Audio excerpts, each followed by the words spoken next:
Menjadi orang tua dari anak berkebutuhan khusus membuat kita terlalu sibuk untuk saling menyapa. Tapi di tempat ini, tempat bercerita, kita bisa saling menyapa, saling bercerita, dan berbagi pengalaman tentang anak-anak spesial kita dan tentang apa saja. Dan tentu saja saling menguatkan. Halo sahabat Mona Reni, kita jumpa lagi di tempat bercerita Mona dan Reni. Kali ini kami akan menghadirkan seorang tamu yang kisah perjalanan hidupnya bersama anaknya sangat menarik. Dan mudah-mudahan ada pelajaran yang bisa kita petik dan juga bisa menginspirasi satu sama lain. Tapi sebelum tamu saya hadirkan nih, saya akan membahas komen-komen yang muncul di YouTube saya, lalu juga WA.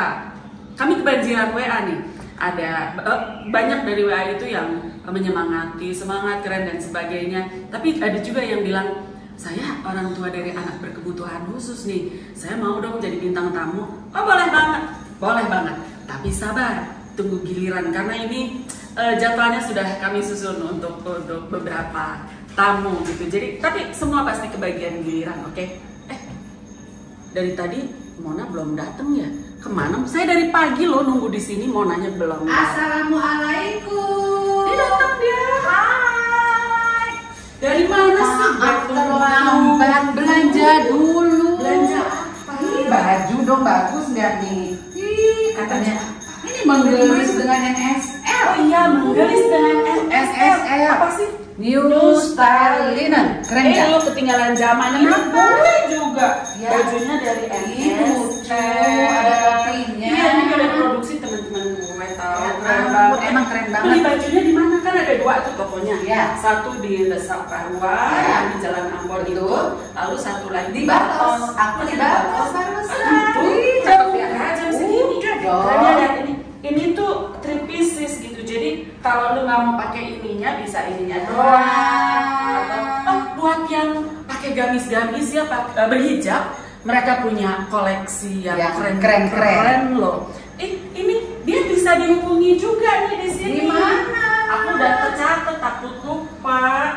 Coba. Sebentar. Oh WA-nya 0813 9461 2547. Kunjungi juga Instagramnya Ya. NSL itu @NSL_butiku Sasya. Oh, ada di sini di Zoom bisa. Bener keren banget bajunya, ya ampun. Follow atuh IG-nya Pasti. biar nggak ketinggalan model-model baru. Iya, harus keren banget. Dan mereka tuh suka bikin IG live, di diskon gitu ya, makanya follow. Ya, Itu aku udah. mah udah follow-nya. Aku juga mau sekarang deh, pokoknya harus di follow. Pokoknya kita harus menggelis Gelis dengan NSL.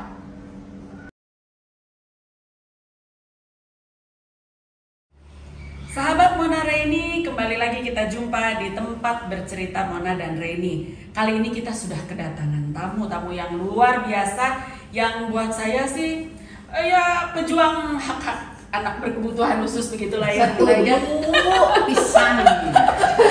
Dengan Bunda Juju berjuang nanti. di lingkungan Tapi kecil. itu juga sudah luar biasa. Itu Ya, Bunda Juju. makasih.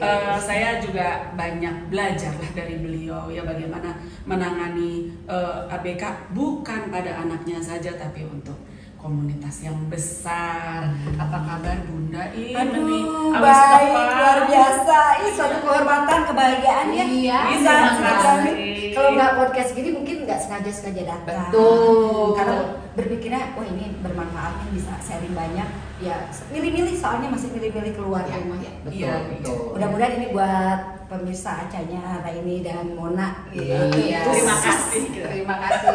Terima kasih nih Bunda Juju sudah memberikan waktunya yang sangat padat itu, dan kita berharap orang tua di sana juga bisa mengenal sosok Bunda Juju sehingga termotivasilah untuk menjadi orang tua yang baik dan benar untuk anak kita sendiri dulu aja. Kalau Bunda Juju Wah, belum. Amin. bisa kan Semoga ketemu jadi di doa. yang disabilitas internasional di Bekasi. Hari disabilitas itu. internasional. Yang Pak Tapi di Presiden Bekasi. Tapi di gitu, Bekasi. jadi bukan internasional maksudnya. Enggak, ditulisannya hari Kenapa disabilitas. saya nggak diajak? Kenapa ya? Waktu itu- Kalau nggak salah kita mendadak ya. Mendadak, Diumumkan sih saya ke diumumkan. beberapa komunitas. Iya Oke, betul. nggak diajak. Nanti next ya. Next diajak. Ada yang unduh, ada yang saya nggak dikasih minum. Bun, gimana nih hari ini kita mau berbagi soal sekarang kita mau tanya dulu kesibukan Bunda sekarang apa? Karena lagi pandemi ini tetap kesibukannya tetap ngurus keluarga disabilitas. Ngurus cucu Ih, itu. cakep banget. Oh. Sultan namanya Sultan. Aduh itu mah bikin jatuh hati dan bikin Iya. semangat hidup ya. Betul. Dapat rezeki dari Tuhan gitu ya. Jadi whatever lah itu PPKM level 1, 2, 3, 4 asal ada si doi itu Iya. di rumah berasa rame gitu. Ya di samping itu kan ada beberapa keluarga disabilitas yang di Yayasan Biruku juga maupun teman-teman lah di lingkungan Bandung Raya lah, belum banyak sih. Itu masih ada konseling tiap minggu tapi lewat Zoom. Oh, oke. Iya. Tapi berlanjut seandainya masalahnya serius, kita akan kasih link untuk langsung ditangani sama psikolog gitu. Oke. Ada yang sampai serius banget gitu masalahnya, cuma itu ranahnya mereka, kita udah rahasia kan. Iya. Teman-teman belum tahu kalau Bu Juju ini mempunyai sebuah yayasan namanya Yayasan Biruku Indonesia. Yayasan Biruku Indonesia. Nanti di situ juga banyak sekali ilmu yang kita bisa gali. Episode yang akan datang banyak sekali yang bisa kita gali. Sebelum ke yayasan, Bunda, saya pengen tanya dulu. Ibe itu anaknya, putranya Bu Juju, penyandang Autism. Usia berapa sekarang? Sekarang udah 23 23 tahun. Oh, Sama-sama Abraham. Kan sahabat Ibe dan Abe. Namanya sama Boleh, boleh. Abraham dan Ibrahim dan Abraham, Betul. saudara gitu. Oh. Sama namanya. Baru tahu. Ibrahim saya. dan Ibrahim dan Oke, Abraham. orang yang sama itu. Iya, orang yang sama betul. Saya flashback dulu, Bunda. Dulu waktu dapet Ibe itu anak kedua dari 4 ya? Dari 4 Dari bersaudara. 4, oke. Kalau saya punya anak Down syndrome kan, begitu lahir aja kan kelihatan ya perbedaan dari fisiknya. Jadi kita langsung ya kalau mau hancur pada saat itu juga Udah langsung ya. Tapi kan kalau punya anak autis nih proses dulu kan, Betul. baru menunjukkan anak gue kenapa ya? Kok anak saya nggak gitu Ya, kan? Nah saat Bunda sadar bahwa anak Bunda berbeda itu kapan? Dari setahun setengah udah. Jadi karena dulu tuh tipe ibu yang masih nulis gitu loh. Saya tuh termasuk pengen jadi ibu yang baik gitu ya. Jadi waktu anak pertama itu KMS tuh rapi, saya tuh ditulis, semua ditulis. Jadi anak yang pertama saya lihat KMS-nya, dia ada di rata-rata gitu ya, beratnya, pertumbuhannya sama itu saya tulis. Begitu anak yang kedua, kok ini beda ya sama kakaknya. Saya jadi udah aware. Ada perbandingan ya, karena ditulis ada gitu. ditulis, jadi ada perbandingan kok beda ya. Terus tapi saya masih menghibur diri, mungkin dia pendiam. Nah waktu belum ngomong ya, sama saya juga melihat kok dia nggak berani natap, pemalu. Saya pikir pemalu ya, padahal kontak matanya belum ada. Iya, Oke. iya. Nah, nggak tahu autis, nggak tahu menahu lah ya. Apalagi zaman dulu ya. Zaman dulu, dan saya kerja di Dinas Perhubungan PNS di Kementerian ya. Perhubungan, pegawai pusat. Itu belum di Amerika? Belum, masih di sini. Oke. Masih di sini, kerja sibuk dan aktif. Aktifnya di waktu itu aktif macam-macam lah. Kegiatan seni, nari, per-MC-an, segala Sosialita. macam. Sosialita pada zamannya ya. Pada zamannya. Nah, tapi pegawai negeri yang sosialita gitu ya. Nah, jadi tapi Harus sosialita. harus seru. Jadi pas ngelihat nggak tahu nih. Dulu kan suka ada langganan majalah ya, kalau nggak boleh sebut lah, dulu tabloid anak-anak. Iya. Oh ya. Iseng nih, lagi istirahat di kantor, ada yang jualan koran gitu kan, baca ciri-ciri waspada gitu lah, anak dengan autism. Terus saya baca ada beberapa simptom, kalau kamu contrang misalnya sekian Beberapa, ya. berarti anak kamu autism. Terus langsung ini kok kayak mirip ya. Terus saya mencoba objektif gitu ya, kan kalau di hati mah apalagi ngobrol sama Menolak ya. enggak gitu. sama apalagi ibu mertua, orang tua, beda, jangan samain sama Sinta, kakaknya perempuan tuh lebih bawel. Laki-laki mah ngomong pasti telat gitu. Dia mah memang pemalu kayak ayahnya, cuma padahal ayahnya mah malu-maluin. Bapak, bener. Jangan samain sama kamu, cuma bawel. Dia mah mungkin pendiam, lagian laki-laki mah bagus lah katanya pendiam. Betul. Tapi saya mencoba jujur kan, saya contrang. Itu 80% dong. Benar. Iya semua. Terus apa sih autism gitu ya? Terus baca, dari situ mulai malah serem, tadinya yang santai serem gitu ya, karena kan kita lihatnya semakin tahu banyak jadi makin tahu banyak. Nah. Dulu kan nggak susah, nggak ada googling gitu, jadi benar-benar nyari literasi itu ya ke Unpad saya terbatas banget ya, saya ke temen yang kebetulan ada anak S2 yang lagi ini apa mau penelitian, saya terus ikut masuk ke perpustakaannya terus baca-baca, oh ini autism kayak gitu, terus malah nanya minta dong tentang autism gitu ya, dikasih, kok tambah serem ya, terus harus kemana gitu, terus tapi masih oh enggak, kayaknya enggak gitu, kayaknya masih enggak, tapi akhirnya saya sampai di Jakarta ke Yayasan Autis Indonesia di Jalan Sudirman nggak salah ya. Karena di Bandung nggak tahu, nggak ada gitu, taunya nggak ada. Bermaksud mencari informasi dan dibawa anaknya gitu kan. Terus ngamuk karena IB itu nggak bisa ketemu lingkungan baru. Ya, adaptasinya sulit ya. Wah nangis terus nggak bisa diobservasi kan. Terus akhirnya dia bilang ngamuk, dia tipe jadi nyamannya di rumah aja. Terus dia suka ngumpet ke kolong meja. Itu udah paling baik daripada ngamuk gitu ya. Biasanya kalau dia nggak nyamannya tuh dia kalau nggak ngumpet di kelek saya, biar 2 jam dia begini, tapi itu masih termasuk nyaman, ya masih termasuk enak. Tapi kalau dia udah ngamuk berarti kan udah nggak enak banget mencari kolong meja. Enggak, kalau meja mungkin udah nggak mau, udah nggak nyaman, dia ngamuk dia tuh kita dijemputin histeris dan nggak berhenti. Itu umur berapa? Itu masih tahun setengah, jadi tahun setengah itu kita menuju ke 2 tahun lah ya, perjalanan menuju ke 2 tahun. Jadi setelah saya tahu, saya langsung cari-cari informasi terus bilang, sebelum ke Jakarta saya ke dokter, ke rumah sakit di Bandung. Waktu itu terus terang, Baromeus baru mau dibikin klinik tumbuh kembang Bu di Blasada yang sekarang itu. Rumah sakit Islam, kita baru akan ada klinik tumbuh kembang. Terus gimana Bu? Belum bisa melakukan observasi. Terus ada lagi kalau ke dokter anak, jangan dulu terburu-buru memvonis autism atau apa gitu. Ibu tahu apa gitu kasarnya ya. Nanti dulu. Jadi saya bingung. Jadi saya harusnya penanganannya cepat ya. Terus saya bilang, terus saya harus kemana? Nah, baru saya ke Jakarta. Nah, di yayasan itu Bu di Bandung ada Yayasan Surya Tanti. Tapi masih ngontrak di jalan mana sih? Imam Bonjol. Nanti kita Jakarta. Saya ngalamin seperguruan. Jadi benar di tahun yang sama lah kira-kira itu berarti 98 99 di situ ternyata waiting list.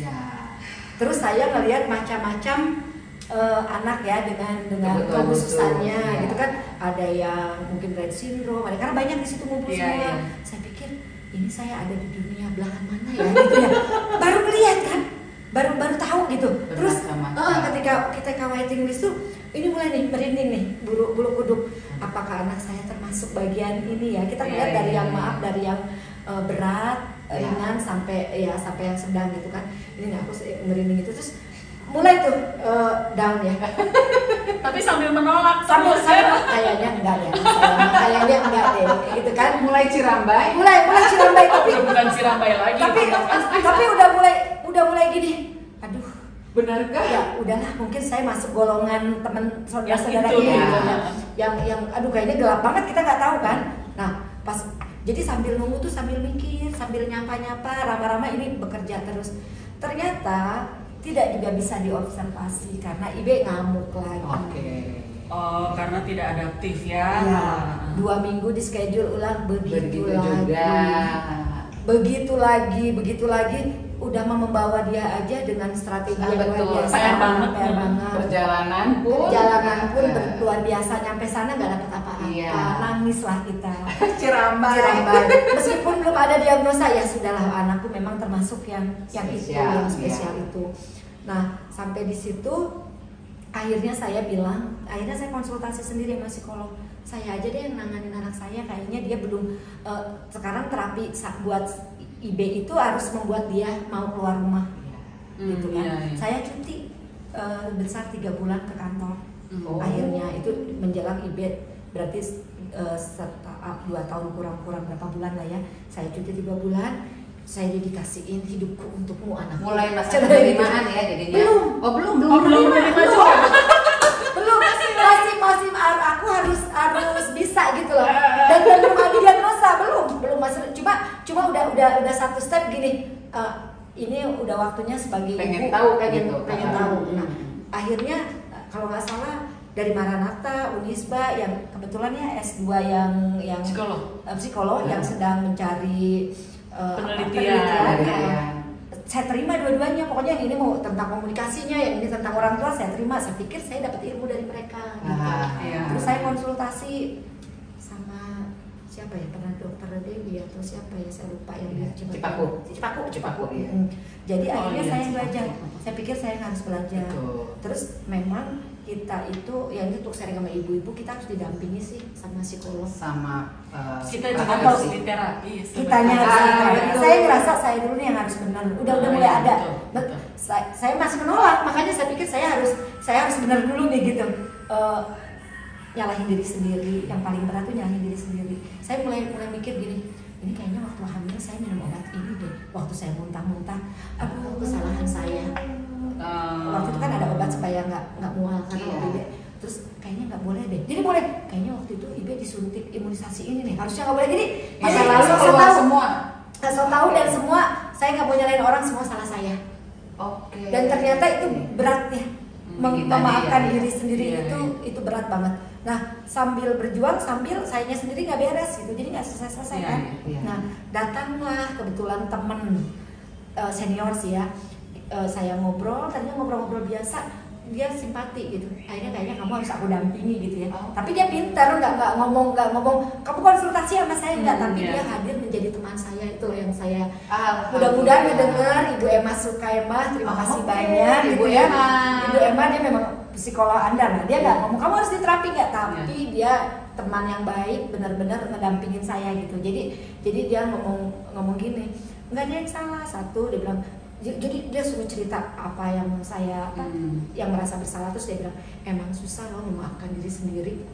Saya ngomong gitu, tapisan gitu kan. Terus dia bilang akhirnya baru ngobrol, kamu tuh harus maafin diri kamu sendiri gitu, baru bisa berpikir logis, baru bisa berpikir tenang, melangkah untuk IB seperti apa. Dia bilang gitu. Artinya harus menyelesaikan masalah dalam diri sendiri, baru kita bisa menangani.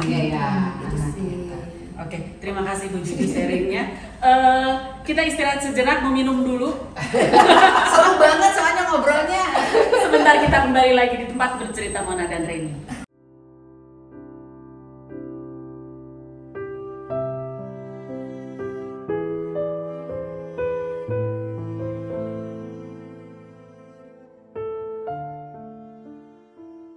Kembali lagi di tempat bercerita Mona dan Reni. Kita terusin ya soal asesmennya IB.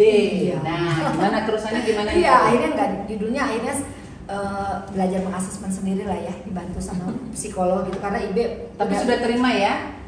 Belum banget. Tapi ada sedikit lah. Dan itu modalnya modal. Ya, ketika disadarin ya udahlah, berusaha memaafkan diri sendiri juga proses. Betul. Gitu ya. Terus nah yang paling berat itu juga kita memberi pengertian kepada keluarga ya. Kadang kita disalahin, kata kelompok ibu mertua, kayaknya nggak ada turunan kita gitu kan. Berarti turunan saya. Nanti di rumah saya juga sama begitu. Kenapa ya AC di kita mah nggak ada?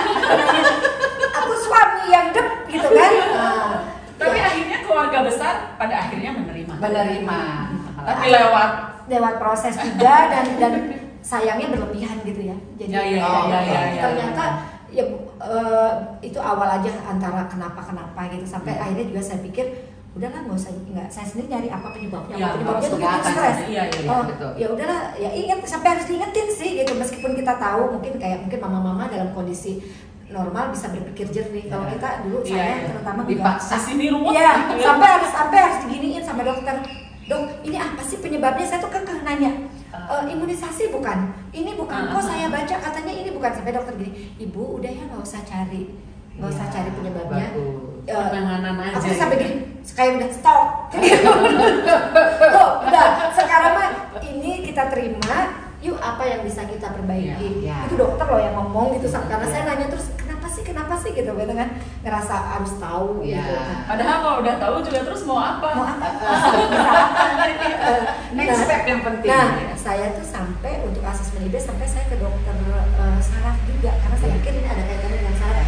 Yang di itu loh, di jalan depan balai kota tuh udah profesor. Saraf siapa saya lupa, udah saya Sampai lupa. Itu juga membuka apa sih kerusakan saraf di anak autis itu enak kita diskusi. Jadi terapinya harus. Saya nggak ngerti kalau anak autis. Jadi memang syarafnya mengalami kerusakan. Terganggu. Gangguan perkembangan sarafnya. Itu terjadi sejak lahir. Bisa jadi sejak dalam ada yang kandungan, bawaan, ada yang sudah ada gejala diperparah dengan keadaan, bisa makanan. jadi makanan, bisa jadi panas tinggi. Pokoknya segala sesuatu yang menyebabkan gangguan ya, bisa jatuh. Ya, bisa jatuh gitu. juga. Bisa step, bisa keracunan. Saya pikir hanya apa ya, kelainan perilaku gitu. Enggak, justru perilaku yang beda itu karena perintah dari sini. Perintah, jadi kayak ada apa ya? Misalnya gini aja, kasus IB aja ya. IB itu nggak bisa pup. Selalu pakai obat, selalu pakai rangsangan, pakai apa, pasti anak kita kayak ini apa pencernaan. Cuma saya ngerasanya dia parah ya, karena saya tuh udah seminggu baru keluar sedikit-sedikit, bukan seperti tai kambing. Sama ya? Sama. Itu sampai umur berapa kalau Abraham tuh sampai kita harus diet yang leaky gut-nya hilang. Ya. Nah, sampai leaky gut-nya hilang. hilang. Sampai ambil DNA-nya IB tuh di sini untuk melihat alergi. Ya alergi, terus sama apa? Ada apa sih dulu kalau namanya lupa sih yang ada di badannya dia gitu. Berarti nanti dia nggak boleh makan ini. Berarti hasilnya itu arahnya dia tahu. ke alergi. Seperti kemarin yang Bu Anik bilang, anak DS nggak bisa jalan, jalan kayak gini juga bisa. Tapi kan jalannya dari mana? Yang kemarin kita cerita sama Bu Anik itu. Apa sih namanya, ada apa sih, kebanyakan apa gitu, ada kok lupa sih tiba-tiba. Nah itu yang akhirnya disarankan dietnya seperti ini gitu. Jadi begini, kan anak-anak berkebutuhan khusus apapun ya, mereka butuh terapi. Betul. Kalau pada anak autis, terapi misalnya ABCD gitu, sampai terapi perilaku. Tapi kalau syarafnya sendiri memang ada gangguan, gimana itu proses untuk Saya ngobrol tuh sama dokter ahli ini ya, saraf. Jadi dia bilang begini, pada dasarnya otak anak itu memperbaiki diri sendiri, meskipun sampai kita juga bisa memperbaiki. Jadi kalau awamnya ada sinopsis negatif positif lah, kita sebut apa, sinopsis positif dan negatif positif, maaf kalau salah ya, itu bahasa mama. Jadi dia itu ada pada anak autis ini, logikanya saya dari ngobrol sama dokter gitu ya, kayaknya ada yang belum nyambung, ada yang meringkel, ada yang mungkin nyambungnya nggak pas. Caranya gimana? Nggak mungkin dibedahkan bersama kita, dibetul-betulin gitu kayak nyusun mesin mobil, tapi dengan terapi. Tapi tindakan operasi itu tidak memungkinkan. Tidak, sangat tidak. Jadi dengan terapi itu kita harapkan mereka bergerak nih. Kan kalau dirangsang, bayi aja tuh kalau dirangsang kan dengerin musik, dengerin apa, kalian itu perubahan. Nah mudah-mudahan dengan gerakan-gerakan mereka itu celung gitu. Lagi. Dengan terapi itu kan terapi udah diselidiki sama para ahli. Jadi terapi-terapi yang dilakukan memang nggak sembarangan, pasti ada step-stepnya. Intinya tuh pengen ini aktif nih, bergerak. Mudah-mudahan yang tadinya kalau kaku jadi agak lembut, yang tadinya nggak nyambung jadi nyambung. Nah, saya percobaan sama IB. Jadi saya ngomong sama IB gini, IB udah mulai bisa diajak ngomong nih, umur 9 tahun ke 10 tahun. Dulu tuh maaf, saya pernah di Amerika kan, sampai ke rumah sakit tuh dokter juga udah give up, nggak tahu kenapa IB nggak mau pup. Obat aja udah di stop karena udah yang kadarnya udah dosisnya tinggi, udah nggak mempan. Diet di sana gampang dapat diet, makanan diet dan murah. Obat-obat udah canggih, dokter aja di rumah sakit udah bilang nggak tahu ini kenapa Bunda. Anusnya nggak bermasalah, salurannya nggak bermasalah, harusnya dia bisa pup dengan baik. Lalu gimana? Saya ke herbal. Akhirnya saya tanya sama IB, if you wanna be, aku bilang, what do you feel? Dia bilang, I feel funny. Dia bilang kayak dia lucu kata dia. Dia bilangnya I feel funny. And then you go to the bathroom. And I pee. Dia bilang tuh. How about poop? I don't feel anything. Tapi dia nggak ngomong gitu ya, ngomong bahasa Inggris, bahasanya masih no feel. Intinya jadi maksudnya badannya tidak mengajak untuk tidak mengirim perintah. Kayak kita kan sebenarnya secara nggak sadar kita mah otak udah bekerja lebih, mulas, terus ngambil ini, sedangkan semuanya perintah dari sini kan. Karena mau nulis, aku mau ngundang Bu Juju tanggal segini podcast, oh manggil si abang buat ininya, itu kan otak kita otomatis bekerja. Terorganisir dari Ya, sini. maha besar yang maha kuasa gitu ya, mengatur seperti itu. Nah, pada anak-anak autis gitu ya, khususnya yang saya tahu dari IB gitu, dia ada yang nggak bekerja gitu, belum. Tapi atau- saya dengar memang anak-anak autis kebanyakan memang susah, Bu. Kenapa pesannya sama gitu? Nah, kenapa? Kenapa Nah, itu yang tidak terkirim? makanya sama mereka kan sama para ahli diklasifikasikan anak autis itu ketika gangguannya satu komunikasi. Nah, memang yang seringnya rusaknya tuh atau rusak atau terganggu atau apa tuh di komunikasi, saraf yang di komunikasi, interaksi sosial, Ya. ngobrol sama itu sama sesama, terus sama itu nalar pemahaman gitu ya yang tentang Betul. abstrak itu memang yang terganggu. Kalau itu akhirnya dia bilang itulah yang autis gitu. Kan Down syndrome juga ada nih klasifikasi Down syndrome ini, tapi kita juga nggak bisa lihat symptoms ya, kita bilang Iya. Iya, iya. gejalanya karena kita nggak tahu spektrumnya tuh Iya, luas oh, sekali. luas banget gitu. Nah itu baru yang saya sama dokter, akhirnya saya kembali ke dokter udah cukup, saya stop berobat, saya bilang ini yang harus saya kejar, ya udah bagaimana kita menstimulasi otaknya dia. Iya. Saya berdoa sama Tuhan, ya Tuhan, saya tahu Engkau lah yang udah begini Mbak ya. Iya. Saya cuma ikhtiar gitu. Iya, iya. Engkau lah yang berkuasa merubah segala sesuatunya gitu ya, ini hambamu. Saya bilang bantu saya ya Allah, kalau memang nih anak memang masih bisa, kita nggak tahu ini rusak banget parah apa. Kalau memang itu tolong beri kesembuhan ya, dalam arti bukan sembuh perbaikan gitu ya, berubah gitu. Kalau memang tidak, ya udah aku terima.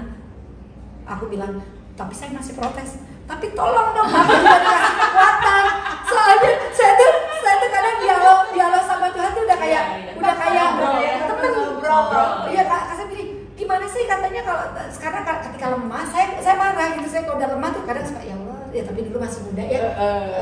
Sekarang Kan gua masih muda. Kok kompak sih? Maksudnya biar podcast ini berjalan terus kan pelan. Jadi maksudnya dulu tuh masih imut gitu kan ya, Iya. masih umur 30-an ke bawah lah, ya 30-an lah. Saya terus bilang begini sama 35 ingat dari sana. Saya ngomong gini, kalau kamu kasih aku, tadinya udah baik tuh sama aku, ya udah aku terima. Tapi kalau kamu kasih aku dikasih kekuatan juga dong. Iya, betul. Aku bilang gitu, ini nggak fair. Itu aku sampai ngomong, aku jadi dikasih kekuatan dong. Kok aku lemah? Kok aku nangis? Kok aku nggak kuat? Kok aku capek? Aku bilang, ya aku bilang nggak adil gitu. Sampai ngomong gitu ya, protes lah. Terus masa bodoh. Terus saya gitu, sadar lagi berdoa. Pundung. Kok aku lagi berdoa begini ya? Masa bodoh, Allah Maha tahu kok kekuatan aku, pengetahuan aku, iman aku sampai di mana gitu ya. Iya. Pokoknya aku minta ini ya Allah, udah aku terima aku gitu ya. Terus tapi ada yang ngasih tahu coba ke dokter herbal. Iya. Sabtu ke dokter herbal. Masih di Amerika. Masih di Amerika. Ada yang bagus, kebetulan nggak jauh dari rumah. Di Bridgeport itu rumah sakitnya besar sekali. Bridgeport itu kan yang tiket ya? Iya, aku kan di Connecticut. Pindah. Ya. So nyambung. Ya, akhirnya aku ke Bridgeport, di rumah sakit Bridgeport besar, itu rumah sakit kayak herbal gitu lah ya, besar. Ya katanya sih memang lama ya prosesnya. Ya itu terapi obat ya untuk ini. Nah akhirnya ibunya ngomong begini, udah deh pakai aci. Ini mudah-mudahan ya aku sharing dan ini manfaatnya udah ada. Aci sampo, kanji, singkong, Tapioka. tapi dari singkong kan Iya. ada yang dari apa ya? Iya. Itu pakai gula aren, 1 sendok, gula aren rasa manis, Iya. air, jadi airnya segini. Jadi ibe itu berasanya Kayak jus, ongo-ongo. Ya. tapi cair. Jadi itu berasanya jus. Itu aku minumin terus dan kata dokter itu bagus katanya. Udah lanjutin aja gitu. Nah sampai di situ setahun, emang nggak langsung setahun 2 tahun kita pulang ke Indonesia. Saya ngerasanya begini, kayaknya IB ini kalau ininya selesai deh. Karena dia nambah minder ketika dia kan pakai pampers tuh. Kenapa? Kan enaknya Pak, pupnya kalau di sekolah itu dia akan 10 menit sekali ke kamar mandi dan dia kadang nggak mau. Itu karena minum itu? Belum dulu. Oh. Jadi gini, dia itu susah pup. Jadi saya ngerasa konsentrasi segala macam pasti ada kaitannya awamnya saya gitu ya. Jadi saya harus nyembuhin ini nih gitu. Nah, terus dia tuh pupnya selalu 10 menit sekali. Itu bukan karena dia pup, karena kalau penuh orang keluar merejal. Iya, betul. Oh iya. Otomatis. Iya. Di ronsen itu ini udah pup semua. Nah itu saya ngeluarin itu saya congkelin satu-satu. Iya, betul. Benar ya. Tos dulu dong. Sama. Saya congkelin satu-satu. Saya congkelin Lihat satu-satu. mukanya, lihat mukanya. Iya. Nah, maksudnya dia disuruh ke toilet untuk ngedut gitu nggak? Nggak bisa, kan nggak ada yang kirim Nggak ada berita. rasa. Aku udah punya kesimpulan. Dia bilang I don't feel anything, kata dia gitu. Dia nggak ngerasa Suruh gitu nggak Nggak bisa. Aku udah kata orang terapi, coba diemin 10 menit. Enggak. Hah, Nggak aku ada udah capek. puas. Sampai dia diam-diam. Dia duduk dulu. Dicoba dikucurin air, nggak mules. Dirangsang pakai sabun kan obat aja udah nggak mempan. Iya. Sampai dokter tuh yang di Amerika udah nggak nyaranin obat itu udah dosisnya udah enggak. Tinggi. Dan nggak berhasil juga. Dan nggak berhasil juga. Makin gede ini ternyata kan makin banyak yang dimakan. Nah akhirnya itu satu waktu, bukan sering sekali tapi ini yang paling parah itu aku tarik, dia nangis karena dia udah sebulan nggak bayangin sama iya. seminggu itu cuma keluar sekelereng yang karena muntalan Bentuknya kayak palitol. Digini Permen baru- palitol itu. iya, betul. Bentuknya kayak gitu. Terus Betul. ada titik-titik Iya, putih. Ih, betul. sama Betul. pisan. Palito udah nggak ada anak sekarang yang tahu palito. Kolonial. jelaskan. Ya, pokoknya begitulah. Kayak Jadi gitu. jadi bayangkan masih bisa banyak nih. Terus akhirnya sama aku tarik kayak gitu. Itu umur berapa? Udah 10, 11 tahun, Udah gede. 11 tahun udah gede. Kan baunya udah kebayang baunya apa. Jadi berhasil tuh aku tarik, ternyata yang kerasnya itu cuma segini. Iya. Kayak kayu. Oh, di bagian Pucuknya, luarnya. pucuknya aja. Begitu Semua keluar. dan baunya aku muntah. Ya. Karena udah lama banget kan di dalam perut. Ya, aku tuh itu benar-benar muntah. Dan apa yang terjadi? Nangis aku di situ. Anakku nangis. I'm sorry. Dia bilang gitu. kasih. Terus aku tuh yang antara muntah nangis sama Senang karena sudah Tapi bau juga. selama ini tuh aku selalu nggak muntah di depan dia, menghargai dia karena Iya, dia iya, udah iya. merasa bersalah. Iya. Tapi kemarin Nggak tiap ketahan. hari itu benar-benar baunya tuh yang luar biasa. Terus dia tuh langsung I'm sorry. Udah itunya lega. Nah bayangin lah sakitnya kayak orang mau ngelahirin. Anak kita Lebih setiap pasti. hari ngadepin anak yang seperti Tapi itu gitu terus. begitu Iya. terus.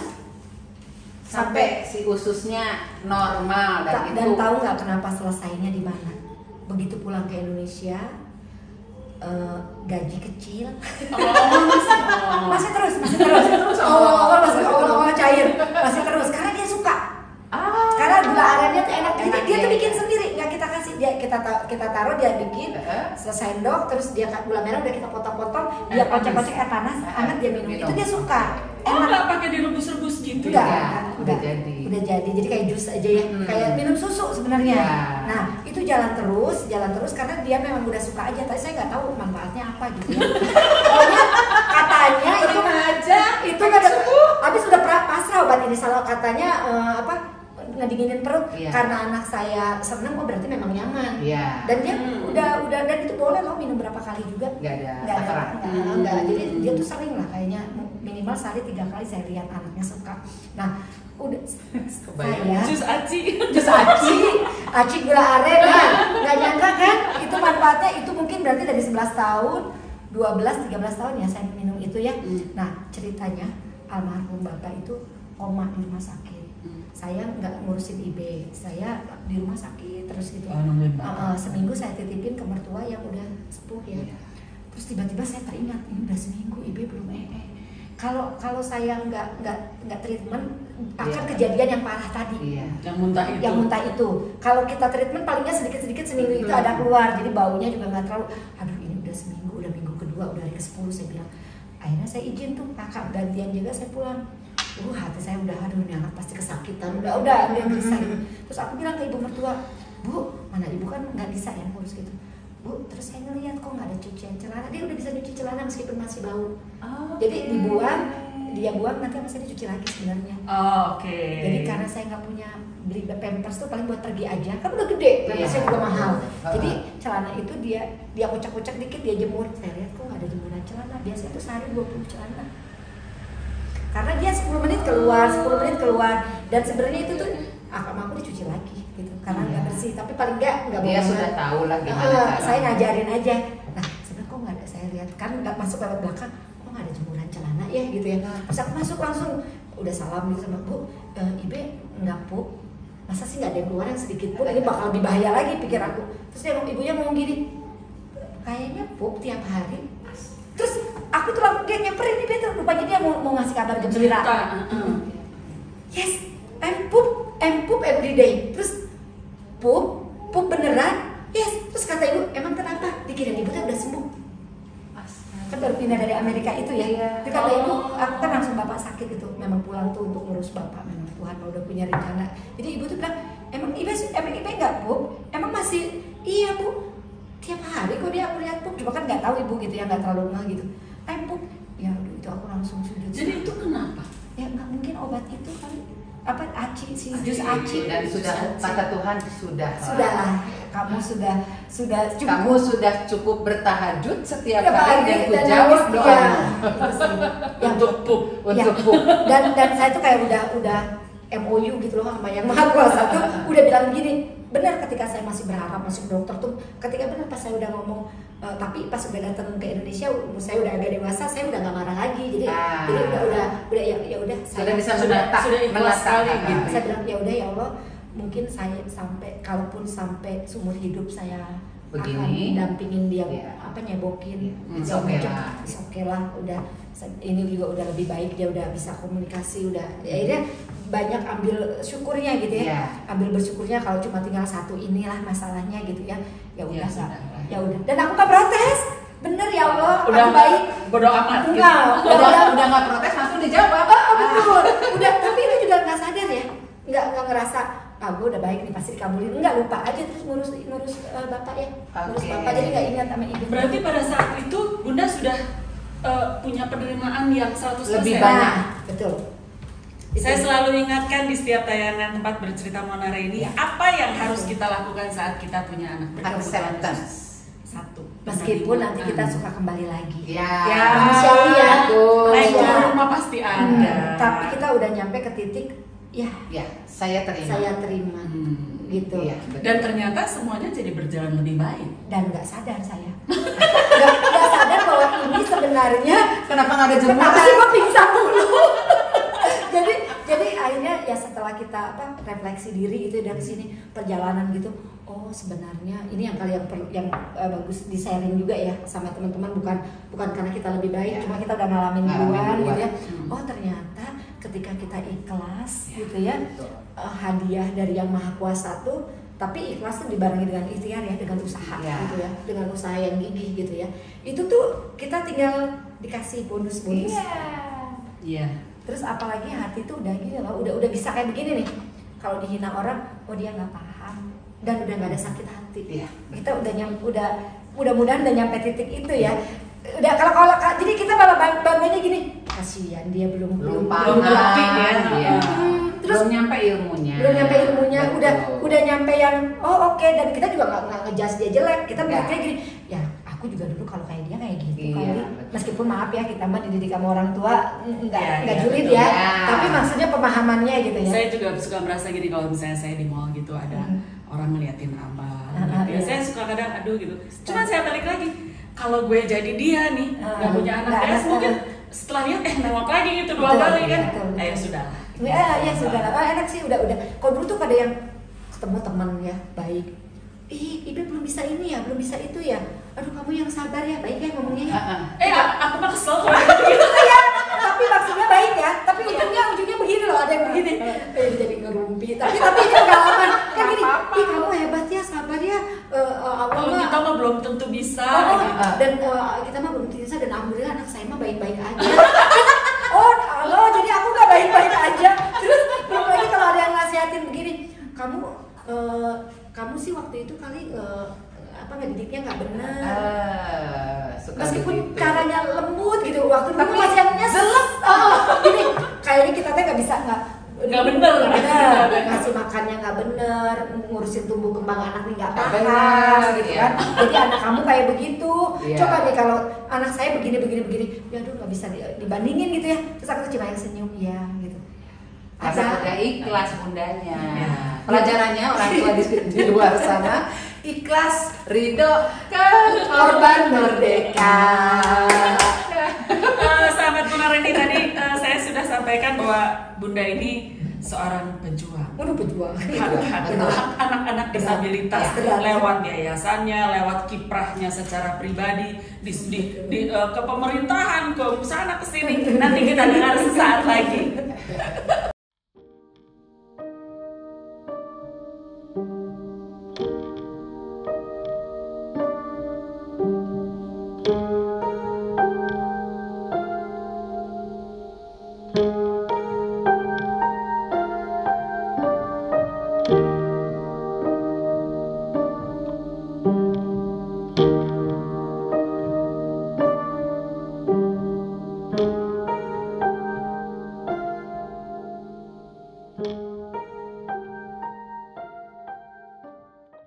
Sahabat Monareni, kembali jumpa kita di tempat bercerita Monareni. Masih sama Bu Juju.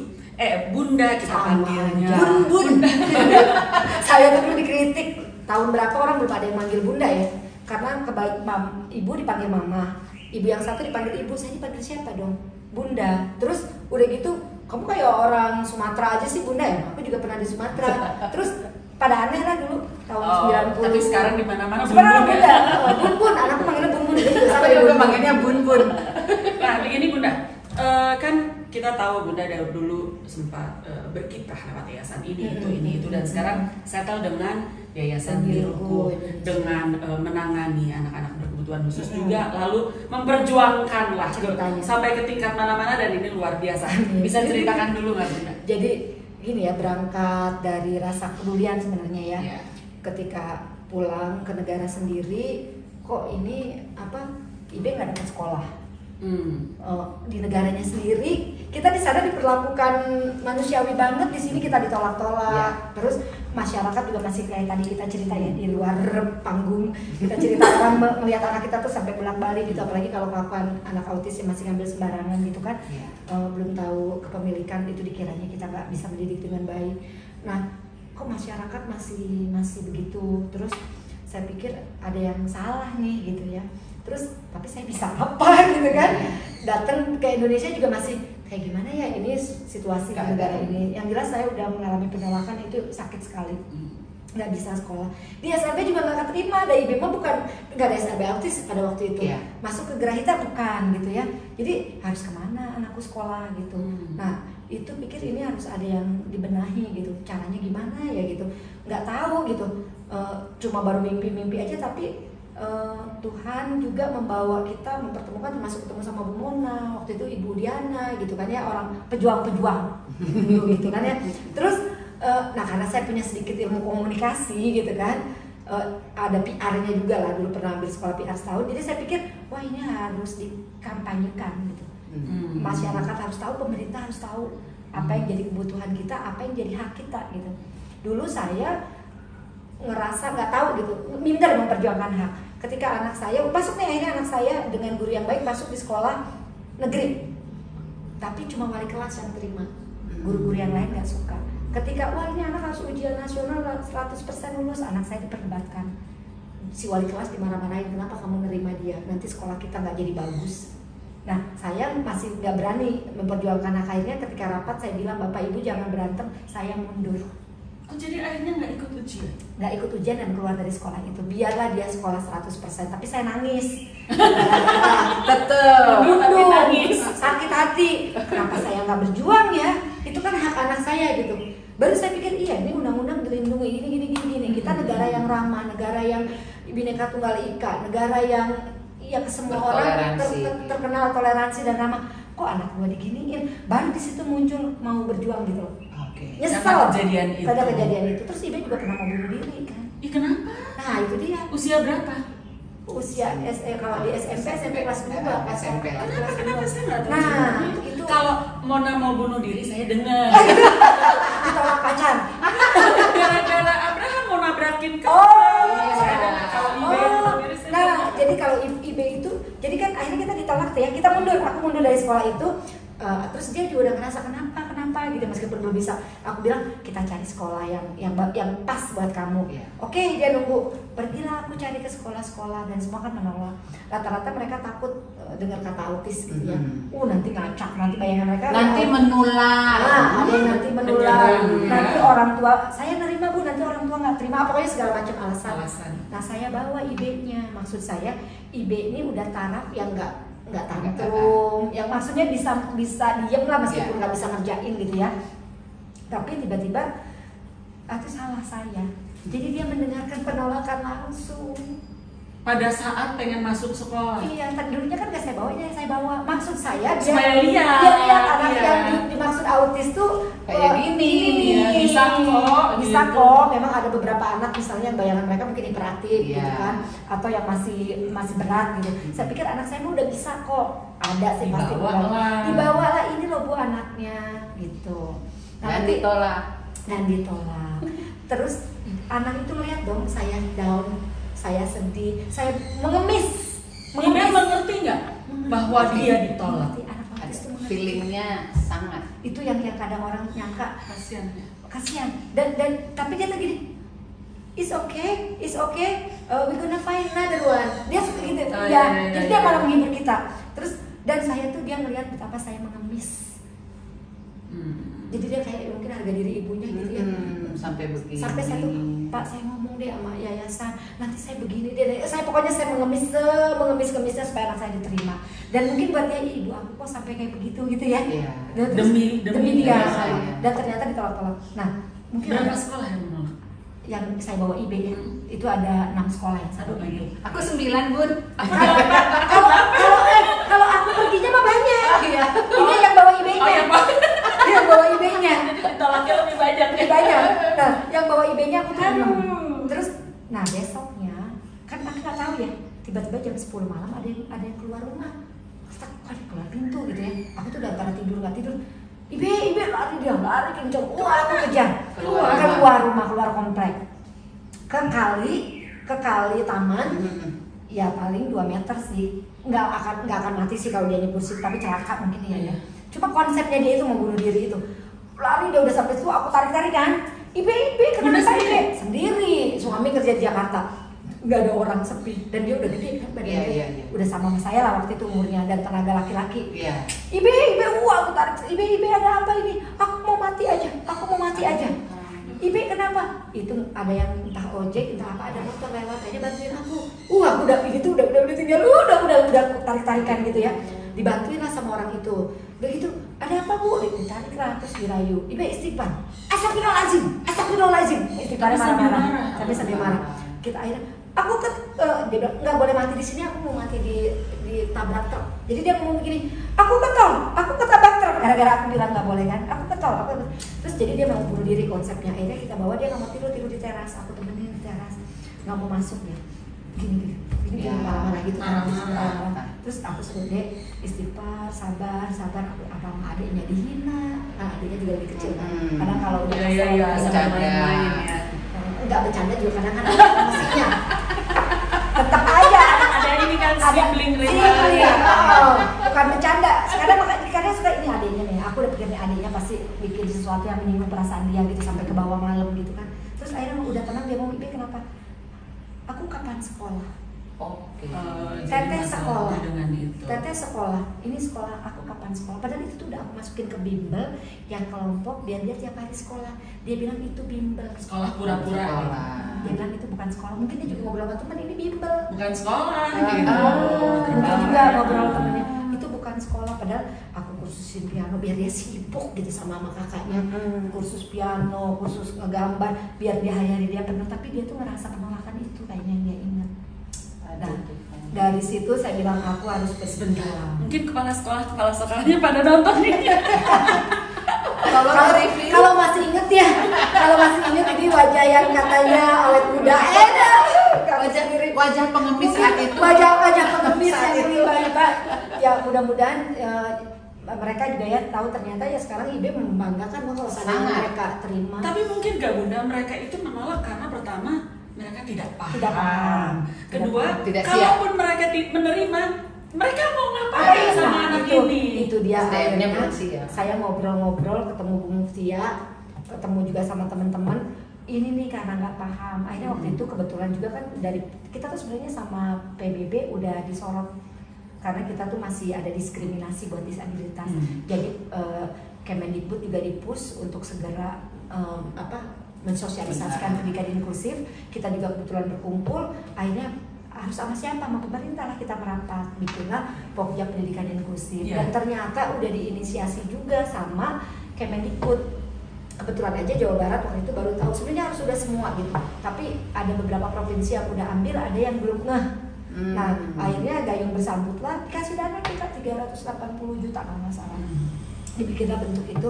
Tapi karena kreatifnya kita, Bu Mona juga ikut terlibat ya dalam kegiatan itu. Gua nggak diajak. Enggak, belum kenal. Iya, tapi sebenarnya buat semua sih. Akhirnya kan buat disabilitas. Cuma kita banyak komunikasinya ketemunya sama autis. Akunya kan belum kenal. Belum terlalu beken juga waktu itu.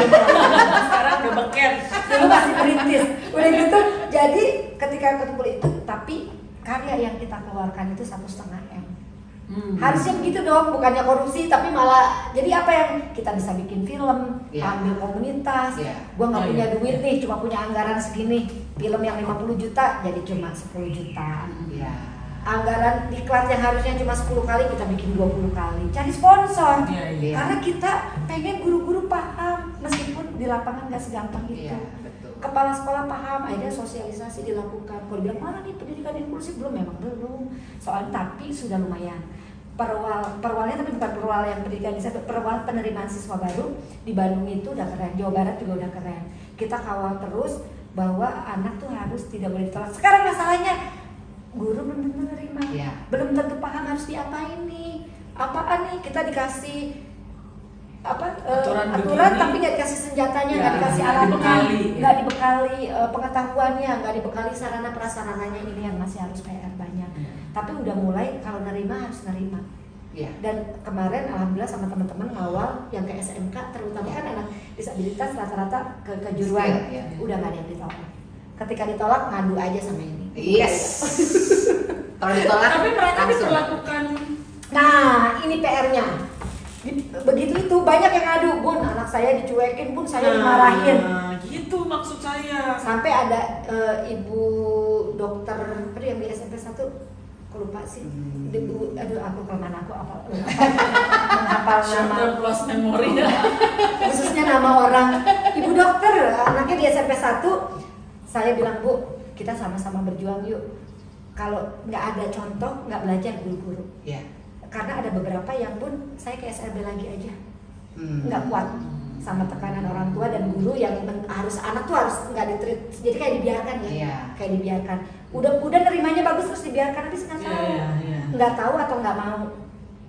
Yang paling susah sebenarnya nggak mau. Kalau nggak tahu masih bisa belajar. Dan saya masih salut ada yang mau datang belajar. Bun, saya guru honorer, di saya ada anak kayaknya beda nih, bisa tolong nggak di asesmen? Kita kasih gratis kok, itu guru yang mau. Saya harus gimana ya Bun? Nah itu guru yang mau, padahal dia nggak tahu. Honorer, lulus baru S1, S1-nya juga bukan. Ya kembali lagi untuk pengajar anak-anak seperti kita itu harus punya hati. Tidak cukup juga dengan ilmu pengetahuan. Betul, dan harusnya kembali lagi kalau kita ingat Ki Hajar Dewantara ya, pendidikan gitu, tugas guru itu sebagai apa gitu kan. Nah kalau dia tahu apapun yang datang ke dia ketika murid, dia harus bisa gimana nanggapinnya. Ketika nggak belajar, bertanya, apalagi sekarang googling. Kalau hatinya terbuka, kalau benar-benar sejatinya guru, ada anak seperti itu tantangan buat dia. Aduh gimana saya nih ngadepin anak yang mau ini? ngulik Gitu. Jadi kembali gitu loh, filosofinya, terusnya bukan auranya ya, kesadaran diri sebagai pendidik itu siapa gitu ya. Mudah-mudahan sih selesai kalau semua guru begitu gitu. Amin Bunda, amin. Tapi yang harus kita ingat, kita harus ingetin ya, kadang lupa. Mereka masuk guru kebetulan asal ada kerjaan. Tapi kalau guru sejati pastinya. Zaman dulu juga kan anak-anak sekolah, sebenarnya zaman dulu juga udah ada kan anak-anak kita, tapi sekolah aja kan diterima. Justru ketika maaf ada SLB, ada sekolah khusus. Malah Jadi di kotak-kotak kan ya. itulah makanya disebut pendidikan inklusi. Kalau soal milih terserah dia mau sekolah di SLB mangga, itu terserah orang tua. Pilihan. Kenapa pendidikan inklusi? Karena sekolah yang paling dekat itu rata-rata kan sekolah umum. SLB nggak semua ada di daerah. Betul. Jadi anak-anak kita yang istimewa di mana dia harus Iya. sekolah? Dan SLB juga cuma ada ABC, nggak sampai D, Iya, nggak sampai E, nggak Iya, sampai iya. apa. gitu. Jadi tidak tercover semua Ya, nggak kebutuhan tercover. disabilitasnya. Dari jumlah nggak tercover, dari lokasi. Lokasi. Masa misalnya orang Cileunyi harus sekolah Pajajaran untuk sekolah Ya, netra. rayonnya nggak Iya, masuk. iya.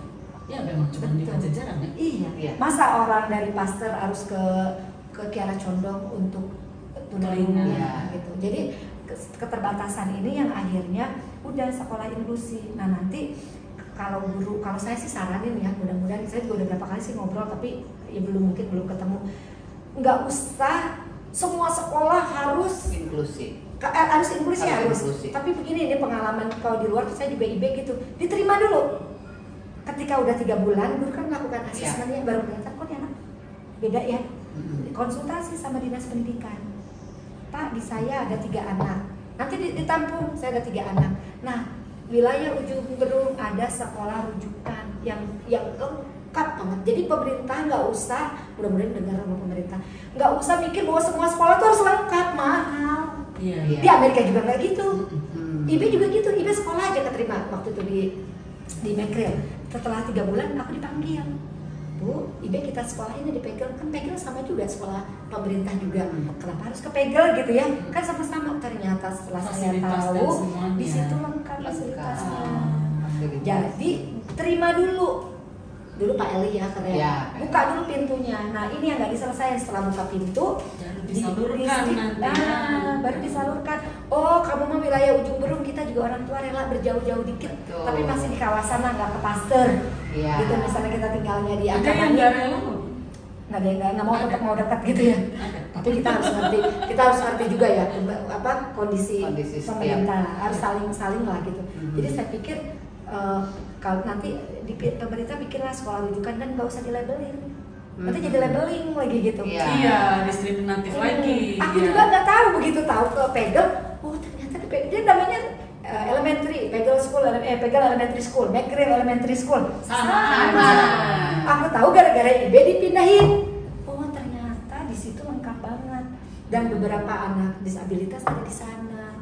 Jadi county-nya situ tuh di situ. Nah, enggak semua sekolah. Nah, kemarin tuh pemerintah bilang harus ini kan mahal, Iya, harus iya. lengkap. Padahal nggak mesti semua. Bikinlah sentra-sentra beberapa titik yang menyebar lah paling tidak. Oh, Down syndrome kebutuhannya ini. Nah, di situ tuh sekolahnya lengkap banget. Tapi kalau yang ringan nggak usah di situ aja. Tapi ada pembinaan dari sekolah rujukan ini. Didatengin ke psikolognya setiap 3 bulan sekali misalnya. Evaluasi. Bikin programnya, dia diskusi sama Disdik. Ya, Disdik itu ya diwakili sama sekolah ini ya, sekolah rujukan. Jadi gitu maksud aku tuh kalau sekolah inklusif itu jangan salah kaprah. Ini sudah disampaikan, Bu? Sejak kapan? Sejak tahun kapan? Sudah bertahun-tahun. Lagi zaman Car Free Day itu ya. Iya, sudah. Jadi sempat saya dipanggil kan sama salah satu kepala bidang di Bun, aku pengen ngobrol dong gitu ya. Datang, saksinya ada Bunda Ara. Bunda Ara gimana nih? Saya lagi mau pergi. Gak apa-apa Bun, gak apa-apa. Penting kayaknya. Saya dimintain pendapat pribadi. Saya bilang saya pengalaman saya gitu. Ada anggarannya berapa? Waktu itu SMP lah kan. Ada anggarannya berapa Pak? Gak usah semua. Saya bilang gitu. Tunjuk aja di utara, di selatan, di mana gitu. Terus yang paling penting kepala sekolah paham dulu. Guru dididik ketika udah masuk sekolah, guru nggak bisa apa-apa, ada kepala sekolah yang ngatur. Tapi kepala sekolah yang sukses, guru malah bisa jadi belajar. Ya, Contoh aja nggak apa-apa saya nyebutin nama Ibu Rini Tan Ambarwati, halo Bu Rini. Aku salut, dia kan di SMK. Akhirnya dia guru-guru kan ada anggarannya dan memang ada keharusan guru itu meningkatkan pengetahuan ya. Di training. In-house training. Ya, in-house training. Dibawalah tentang pendidikan inklusi. Udah gurunya ngerti, difasilitasi lah. Nanti guru bingung, Bu saya nggak bisa, ini kan anak ini kompetensinya harus nyampe sini. Enggak, modifikasi kurikulum. Kepala sekolahnya support. Udah. Jadi memang intinya pimpinannya sih. Nah, ada guru nih udah pinter, udah didiklat, datang ke sekolah. Udahlah riwuh. Ya, Oh, yang instan. nggak bisa. Nah itu yang harus diperjuangkan. Nah kalau tadi bilang berjuang, bukan sendiri sih saya, banyak teman-teman. Cuma kadang saya tuh coba cari benang merahnya, kenapa ya ini nggak sukses, kenapa ya udah kampanye udah apa, jadi duduk dulu merenung gitu kadang. Oh akhirnya saya coba telepon gitu secara pribadi gitu, kadang kalau perlu bawa lembaga itu udah kirim surat gitu. Terus kadang orang pemerintah juga banyak yang baik, sampai saya pernah nyerah. Aduh ini udah nyerah deh sama pemerintah, udah kayaknya udah nggak bisa jadi nih pendidikan inklusif. Tapi saya juga diingatkan tuh sama senior saya, sama guru saya, Bunda Juju banyak loh orang yang baik berjuang, tapi nggak nyampe selesai. Dia udah berjuang, wah udah berdarah-darah, baru di tengah ada hambatan sana sini, dia berhenti, akhirnya nol lagi. Jadi nggak tuntas ya. Jadi dia nyemangatin saya, ayo terus. Itu yang saya ingat. Jadi ketika saya lelah, percuma, di negara ini banyak loh orang yang memperjuangkan disabilitas, tapi ketika berhenti atau berhenti sih enggak, tapi diam aja di situ, udah nggak mau fight lagi, ya udah. Berarti kita harus bantu Bunda loh sebetulnya. Mari berjuang, ayo. Ya kita selalu bilang kalau bukan orang tua Siapa lagi? Karena memang kita yang punya pengalaman dan akhirnya willingnya juga ada value. Nah, betul. Ya, tapi kita pasti lebih mengerti lah. Kita kan termasuk emak-emak yang bawel, emak-emak yang hijrah gitu, nah kehijrahan kita ini kita manfaatkan. Karena sebagian orang tua yang lain tuh nggak kayak kita, mungkin pendiam, mungkin malu, mungkin mungkin secara ekonomi juga ada boro-boro mikirin itu gitu kan. Betul. Boro-boro mikirin itu, dia aja udah upiak. Nah kita lah yang punya kelebihan waktu, mungkin kelebihan energi. Nah itu kelebihan energi ya.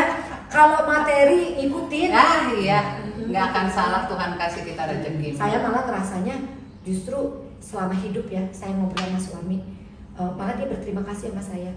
Kayaknya keberkahannya dapat dari kamu gitu. Amin. Saya ngerasa turun di Amerika juga ya, seret bisa beli rumah, gebruk jatuh,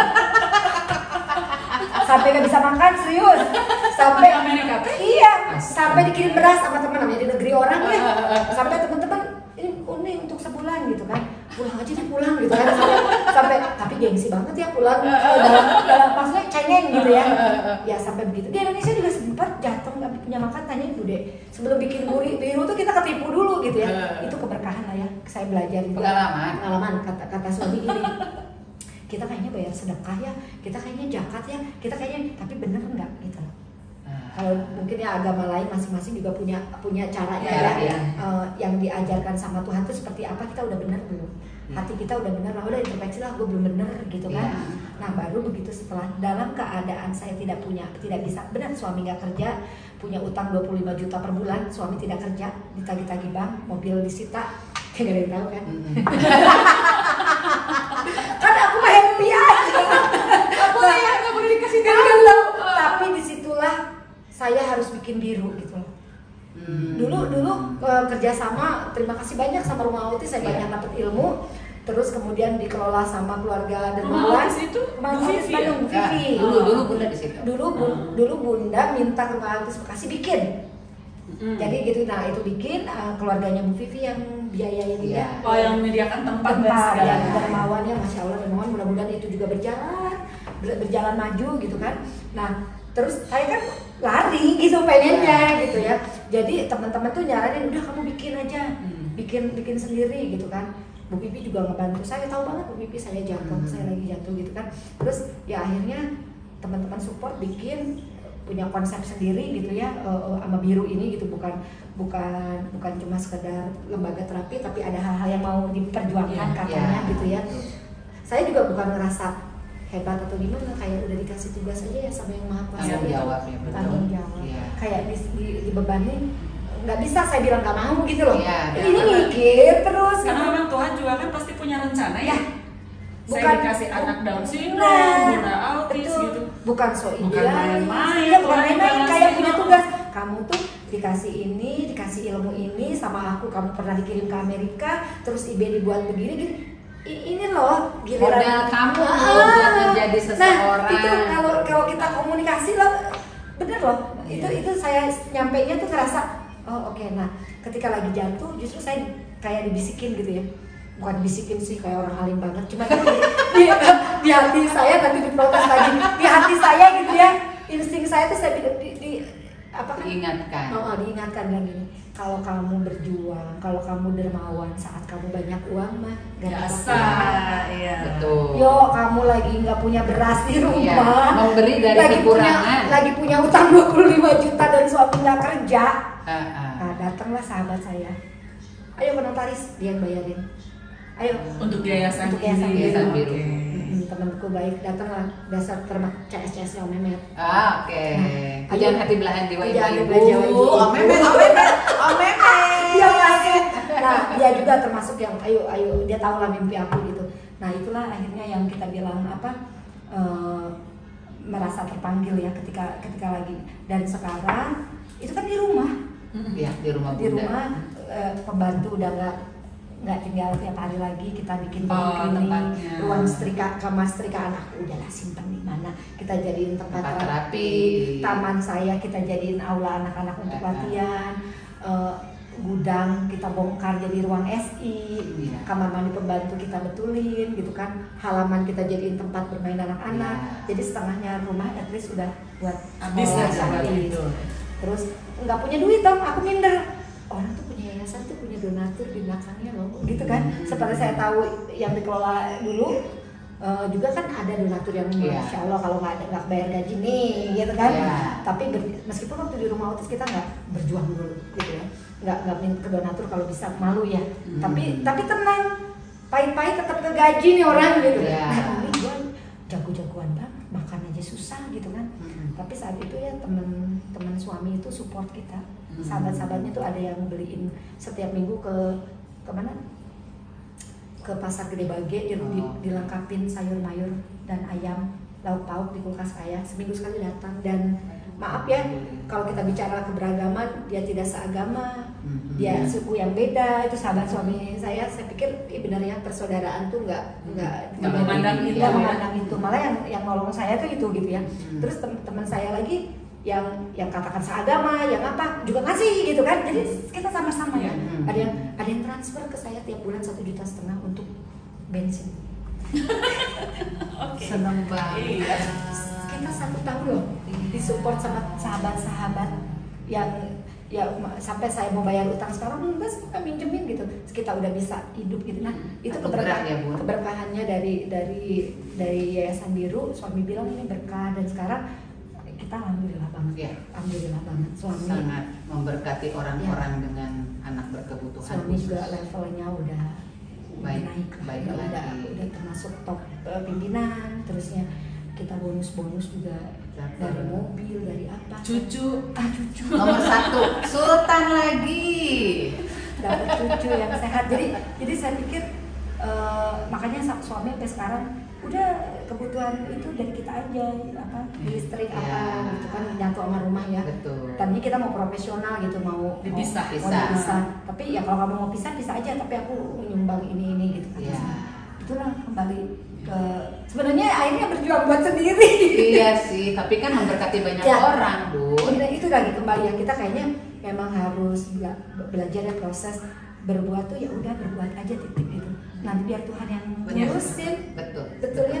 Saya juga ngerasanya ketika udah aja, udahlah nggak tahu ini apa ada pahalanya, apa ada kebaikan ya. Kalau kebaikan kita harus tahu ini kebaikan gitu ya, biar kita nggak ngasih yang salah. Berusaha meskipun menabur terus, Bunda menabur terus, menuainya nggak dipikirin. Nah betul. Ya. Soalnya nanti waktu lagi mikir menuai capek, mending udah aja. Nabur aja dulu, nabur terus udah. Ternyata benar-benar sih ketika kita udah benar nyampe titik itu, kayaknya kita yang diurusin deh sama yang betul. Ya, Tuhan sediakan semuanya. Betul. Saya tuh dulu gak masuk akal banget, bayangin didatangin sama debt collector. Aku baru tahu cerita yang ini, soalnya ketawa-ketawa terus sih kalau ketemu. Aku gak mau cerita, aku gak mau dikasihani orang. Itu juga keluarga aku juga gak banyak yang tahu. Apalagi ibu jangan tahu gitu, kasihan. Udahlah kita nggak bisa ngasih, jangan ngasih kesusahan. Betul. Jangan. Terus teman-teman sahabat aja tuh yang Pak Mehmet itu yang tahu karena dia ngeliat gitu ya. Kita nggak cerita dia ngeliat gitu. Kan mobil saya juga sampai digadein. di sekolah. Disekolahin. Betul. Iya, benar, Mbak Saleh. Tapi itulah nggak apa-apa, mudah-mudahan jadi pelajaran. Jadi ketika jadi kalau buat ibu-ibu, kita kan nggak punya uang mau berbuat baik, kita mau berjuang untuk disabilitas, kita nggak punya ilmu. Kalau kita lihat kita nanti dikasih jalan. Betul. Kumaha we carana? Caranya. Oke. Aduh, menarik sekali ceritanya Bunda. Banyak curhatnya ya. Banget, tapi memotivasi loh Bun, sangat memotivasi. Mudah-mudahan ya, Iya, betul. Kita lihat dulu foto-foto kegiatan Yayasan Oh, Biru. Nanti kita kembali lagi. Oke.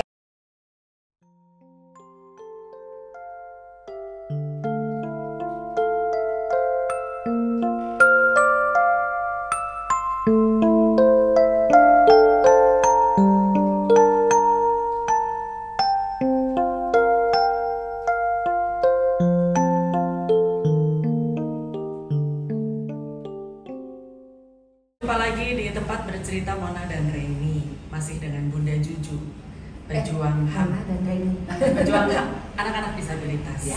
Amin, mudah-mudahan. Sekarang ini selalu saya tanyakan kepada tamu-tamu yang datang ke sini, keresahan apa sih yang Bunda rasakan, misalnya buat IB atau di dunia ABK atau misalnya, aduh ini pendidikan harus begini, pemerintah harus begini, orang tua, keresahan apa? Saya justru keresahannya sama ibu-ibu yang masih muda gitu ya, yang punya anak disabilitas, jangan sampai putus asa. Ya. Itu yang menjadi keresahan saya, sehingga saya itu di komunitas berusaha. Justru kekhasannya Biru Indonesia itu Parent Teacher Association gitu ya. Jadi association, jadi orang tua sama itu harus kerja sama. Saya pengen levelnya sama. Perhatiannya, kasih saya orang tua lebih banyak malah ya. Jadi keresahan saya itu kepada para ibu-ibu yang masih muda, yang masih di tahap awal denialnya masih kencang, ataupun belum pada proses penerimaan atau betweennya itu, mudah-mudahan bisa dikawal, bisa selamat melewati itu gitu. Karena saya merasakan kalau kita udah lepas dari situ, hidup kita udah tenang. Masa-masa denial harus segera diakhiri. Itu saya resah sih sebenarnya ya, karena saya bergaul banyak dengan teman-teman mama-mama muda ya, yang Mahmud yang baru tahu didiagnosa ABC gitu. Nah ini keresahan ini yang sampai sekarang gitu loh, saya selalu bikin apa ya, harus seperti apa ya. Nah seperti podcast kayak gini juga mudah-mudahan kan ini bisa luas ya. YouTube bisa didengar ke bahkan sampai penjuru dunia gitu ya. Amin. Bisa dijadikan referensi lah buat para junior saya gitu ya, untuk bisa melewati ini dengan aman, damai, sejahtera, dan paling enggak hak anak kita diberikan. Apa satu lagi pesan saya, kadang kita nggak belum disuruh pesan ya. Boleh. Apa sekarang pesan. Keresahan juga pesan saya gitu ya. Kita kadang nggak sadar mendiskriminasi anak kita di keluarga kita sendiri. Misalnya begini, ada anak saya mah autism, Down syndrome atau lain-lainnya. Ya udah sekolahnya apa adanya aja. Padahal kita kakaknya, kita lesin ini, kita lesin itu. Nah itu kita sebenarnya udah berlaku nggak adil di rumah. Dan ini saya rasakan, saya sendiri pernah begitu gitu ya, di tahap-tahap awal. Terus dan saya melihat banyak orang tua yang kalau misalnya harus mengeluarkan ini untuk anak disabilitasnya itu berat, tapi kakaknya di sekolahnya sampai mana gitu kan. Ketika dia mau dapat terapi ini, aduh mahal ya gitu ya. Atau mau ikut ini, aduh ikut lomba ini harus nyiapin ini, dia nggak sadar kakaknya atau adiknya yang reguler lebih gimana sama. Nah ini yang saya ingatkan, hak anak kita tuh sama kita sendiri juga harus dilindungi, harus padahal diberikan. mereka punya hak yang sama. Iya. Jangan nuntut ke pemerintah, ke yang lain. Kita sendiri berkaca, kita udah adil nggak sama anak-anak kita. Betul. Kalau punya. Tapi banyak juga yang terbalik loh Bon, yang ABK dapat privilege terus. Itu juga nggak boleh itu juga nggak benar. boleh. Berarti ada dua Banyak benar. juga. Banyak juga yang tadi saya cerita ya di belakang layar kita. Kayaknya saya itu. Bang dulu, nantilah. Nah itu juga sama pesan gini. Itu juga sama yang harus kita sampaikan, karena si Beling juga punya hak yang sama. Kasih sayang. Jangan-jangan masa depan dia, mental dia juga bisa rusak gara-gara kita. Betul. betul. Jadi memang kita yang harus hebat, yang harus jadi perempuan yang Berjuang, ibu yang pintar, iya. ibu yang berjuang, ibu yang andil gitu. Iya, iya. Berlebihan ya overprotective ya. Iya, betul. Overprotective. Iya, betul. Nah, ibu benar, ibu Harus itu juga sama. pintar, ibu Sama. itu. Ibu-ibu muda juga nanti juga ngerasanya sama, ada dua kelompok ya. Jadi Iya. harus sama. Setara. Mendiskriminasikan juga jangan. Privilege banget. Privilege juga. banget juga Ya. jangan. Nggak bagus juga sebenarnya buat dua-duanya ya. Ya. Kalau privilege ke anak kita juga yang spesial jadi nggak mandiri. Ya. Ya itu terjadi. Ya. Tapi itu kan dulu. Kalau misalnya mau ngapa-ngapain, nggak usah Iya, aja. iya. Gitu kan. Saya suka dimarahin sama Mona, Bu. Ya, Kita kan nggak akan hidup selamanya. betul. Tapi he's still my baby, jadi Dan satu lagi, jangan resah dengan masa depan anak-anak kita. Ya.